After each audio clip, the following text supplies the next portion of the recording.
Hello বাচ্চো, welcome to Biohack NEET প্রস্তুতির জন্য বাংলা ইউটিউব চ্যানেল।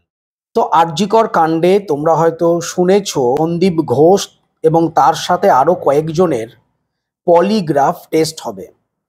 তো সাধারণ মানুষ বা অনেক স্টুডেন্ট বা অনেকেই হয়তো এটা মিডিয়াতে শুনছে যে পলিগ্রাফ টেস্ট। আমি তোমাদের সাইন্টিফিকভাবে বলছি যে পলিগ্রাফ টেস্ট আসলে কি, এই টেস্টের ভ্যালিডিটি কি এবং কিভাবে পলিগ্রাফ টেস্ট করা হয়।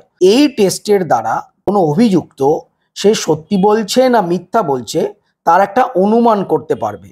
এবং কিভাবে অনুমানগুলো করবে, বিভিন্ন শরীরের যে সমস্ত পরিবর্তন হয়। ধরো তোমাদের একটা নর্মাল যদি কোশ্চেন করি যে তুমি কোথায় থাকো, কোথায় পড়ো, কোন ক্লাসে পড়ো, তোমার নাম কি, তাতে করে তোমার শরীরের যা রেসপন্স বলতে ধরো হার্ট রেট, তোমার ব্লাড প্রেশার, তোমার স্কিনের যে ইলেকট্রিক্যাল অ্যাক্টিভিটি, তোমার রেসপিরেটরি রেট মানে শ্বাস প্রশ্বাসের গতি, এগুলোর কিন্তু কোনো পরিবর্তন হবে না।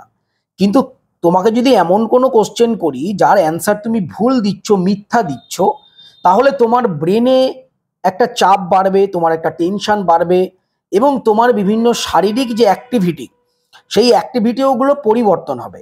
তো সেই যে পরিবর্তনটাকে যে রেকর্ড করা হয় মেশিনের সাহায্যে, সেটাই হচ্ছে পলিগ্রাফ। পুরো ঘটনা একসাথে যুক্ত হয়ে তৈরি হয় পলিগ্রাফ। এই পলিগ্রাফ টেস্টটি কিন্তু সন্দীপ ঘোষ এবং বাকি যারা আরজি করের যারা অভিযুক্ত তাদেরকে করা হবে, যে তারা যে জেরাতে যে কথাগুলো বলছে সেটা কি সত্যি বলছে না মিথ্যা বলছে, এইটা একটা অনুমান করবার জন্য। এবং এই পলিগ্রাফ টেস্ট কিন্তু অবশ্যই এক ভ্যালিড এভিডেন্স কোর্টের ক্ষেত্রে।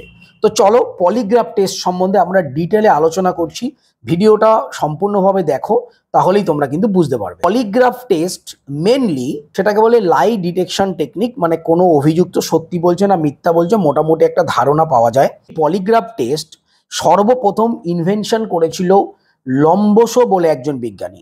তিনি প্রথমে একদম ইনিশিয়াল স্টেটে পলিগ্রাফ যে টেস্ট সেটাকে তিনি শুরু করেছিলেন। তিনি একটা হ্যান্ড গ্লাভস বানিয়েছিলেন, যে গ্লাভসের মধ্যে হাত ঢুকিয়ে অভিযুক্তকে কোশ্চেন করা হতো। এবার অভিযুক্ত যদি সত্যি বলতো তাহলে তার ব্লাড প্রেশারের কোনো পরিবর্তন হতো না, তখন ব্লাড প্রেশারটাকেই মেন প্যারামিটার ধরা হতো। এবং তিনি যদি মিথ্যা কথা বলতেন, তার ব্লাড প্রেশার কিছুটা বাড়তো, তখন ওখানে ধরা পড়ে যেত। এরপর পরবর্তীকালে যত দিন এগিয়েছে পলিগ্রাফ টেস্ট সেটাও অনেক অত্যাধুনিক উন্নত হয়েছে। বর্তমানে কম্পিউটারাইজড বিভিন্ন মেশিনের সাহায্যে এই পলিগ্রাফ টেস্ট করা হয়। এইবার তোমরা দেখো কোথায় কোথায় কোন কোন সেন্সারগুলো লাগানো হয় সেটা বলছি। তোমরা পাশের ছবিতে দেখতে পাচ্ছ যে আঙুলে একটা জিনিস লাগানো রয়েছে। এই আঙুলে যে সেন্সারটা লাগানো রয়েছে বা আঙুলে যে ইলেকট্রোডটা লাগানো হয়েছে, এইটা কিন্তু রেকর্ড করে তোমার স্কিনের যে ইলেকট্রিক্যাল অ্যাক্টিভিটির পরিবর্তন। আমাদের টোটাল বডিটাই চলে একটা ইলেকট্রিক্যাল অ্যাক্টিভিটির দ্বারা। তো স্কিনের ইলেকট্রিক্যাল অ্যাক্টিভিটির কি পরিবর্তন চলছে সেইটা তোমার এই আঙুলে যে লাগানো হয়েছে ইলেকট্রোড, এটা দিয়ে বোঝা যায়। এরপর পেটে এবং বুকের ওপর দেখো একটা টেপ মতো লাগানো রয়েছে, যেটাকে বলে নিউম্যাটিক টেপ বা নিউম্যাটিক টিউব। এই নিউম্যাটিক টেপ এবং নিউম্যাটিক টিউব কি করে, আমাদের যে রেসপিরেটরি রেট মানে আমাদের শ্বাস প্রশ্বাসের গতিটা বাড়ছে কিনা কমছে, বা আমাদের কোনো রকম অ্যাবনর্মাল মুভমেন্ট হচ্ছে কিনা, এইটাকে রেকর্ড করে হচ্ছে তোমার নিউম্যাটিক টেপ। তারপরে হাতে দেখো লাগানো রয়েছে, তোমরা জানো প্রত্যেকে হয়তো ব্লাড প্রেশার মেপেছো। তো এই ব্লাড প্রেশারের যে কাফ সেটা হাতে লাগানো রয়েছে, যেটা তোমার ব্লাড প্রেশারকে মনিটর করে।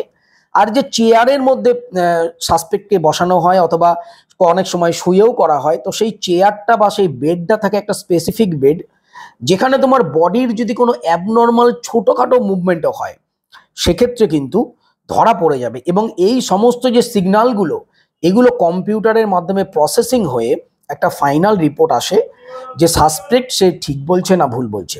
এইবার হচ্ছে এই পলিগ্রাফ টেস্ট কি করে করা হয়। ধরো অনেকেই দেখবে আমাদের যে প্রত্যেকজন মানুষ রয়েছে, আমাদের প্রত্যেকের সবগুলো প্যারামিটারগুলো সমান নয়। আমার ধরো হার্ট রেট 72, তেমনি আরেকজন আছে তার হার্ট রেট হচ্ছে 80, এমনও আছে তার হার্ট রেট হচ্ছে 65। এগুলো ওদের নর্মাল হার্ট রেট। সবার হার্ট রেট যে সমান হবে তারও নয়, কারো 72টা নর্মাল, কারো 80টা নর্মাল, কারো 65-70 এটাও নর্মাল। তেমনি রেসপিরেটরি রেট সেটাও এক একজনের এক এক রকম থাকে। তেমনি ব্লাড প্রেশারও সবার সমান নয়, নর্মাল রেঞ্জ, প্রত্যেকের বিভিন্ন রকম রেঞ্জ থাকে, সেগুলো নর্মাল। তো এই পলিগ্রাফ টেস্ট করাবার জন্য প্রথমে যে সাসপেক্ট, যে অপরাধী যাকে আমরা বলছি, তাকে বসিয়ে রেখে তার শরীরে বিভিন্ন যে সময় ইলেকট্রোড বা বিভিন্ন যন্ত্রপাতিগুলো লাগানোর পর তাকে একদম নর্মাল কিছু কোশ্চেন, যেমন ধরো কোথায় বাড়ি, আজকে কি খেয়েছো, কি করো, কোথায় যাও, কিছু নর্মাল কোশ্চেন তাকে কন্টিনিউ করা হয়। সেই নর্মাল কোশ্চেনের এগেনস্টে তার শরীরের যে মুভমেন্ট, তার হার্ট রেট, তার ব্লাড প্রেশার বা তার স্কিনের যে ইলেকট্রিক্যাল অ্যাক্টিভিটিগুলো কেমন থাকছে, এইটাকে প্রথমে জাজ করা হয়। এইটাকে জাজ করে একটা প্যারামিটার ফিক্স করা হয় যে এই ব্যক্তিটার নর্মাল প্যারামিটার এটা।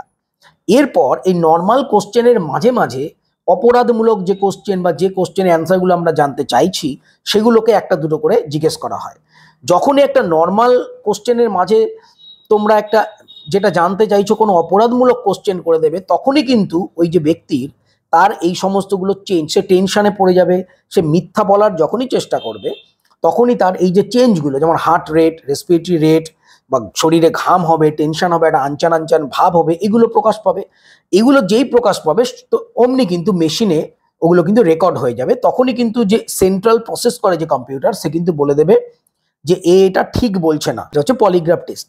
এইবার এই পলিগ্রাফ টেস্টের ভ্যালিডিটি কিন্তু 100% নয়, বা সবসময় এই পলিগ্রাফ টেস্ট যে একদম 100% প্রমাণ সেটাও নয়। এর কারণ অনেক ব্যক্তি গোটা পৃথিবীতে এমনও পাওয়া গেছে যারা এত ভালো মিথ্যা বলতে পারে, মানে নিজেকে কুল রেখে এমন মিথ্যা কথা বলে দেবে যে এই মেশিনও তার যে হার্ট রেট ফেট বা শারীরিক কোনো পরিবর্তনই হবে না, মেশিনও ধরতে পারবে না। এমনও অনেক মানুষ আছে যারা সহজ সাদাসিধে মানুষ, তারা টেনশনে তারা সত্যি বলছে, কিন্তু তাদের টেনশনের জন্য তাদের এই প্যারামিটারগুলো চেঞ্জ হয়ে যেতে পারে।